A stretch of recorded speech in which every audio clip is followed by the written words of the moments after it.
தாராபுரம் தனியார் பள்ளியில் பொங்கல் விழா கொண்டாட்டம். திருப்பூர் மாவட்டம் தாராபுரம் கோணாபுரம் கிரீன்ஸ்பீல்ட் இன்டர்நேஷனல் பள்ளி இயங்கி வருகிறது. இந்த பள்ளியில் சுமார் 800க்கும் மேற்பட்ட மாணவ மாணவிகள் பயின்று வருகின்றனர். இந்த நிலையில் தமிழர் திருநாளாம் தைப்பொங்கல் பண்டிகையை முன்னிட்டு பள்ளி மாணவ மாணவிகள் ஆசிரியைகள் பாரம்பரிய உடையணிந்து வருகை புரிந்தனர். இதில் பள்ளி தாளாளர் சடையப்பன், துணை தாளாளர் பிரபா தலைமையில் மண்பானையில் பொங்கல் வைத்து பொங்கலோ பொங்கல் என கோஷமிட்டு கொண்டாடி மகிழ்ந்தனர்.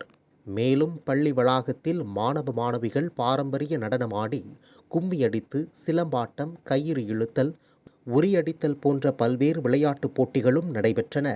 இந்த நிகழ்ச்சியில் பள்ளி முதல்வர், ஆசிரியைகள், பள்ளி மாணவ மாணவிகள், பெற்றோர்கள் உள்ளிட்ட பலர் கலந்து கொண்டனர்.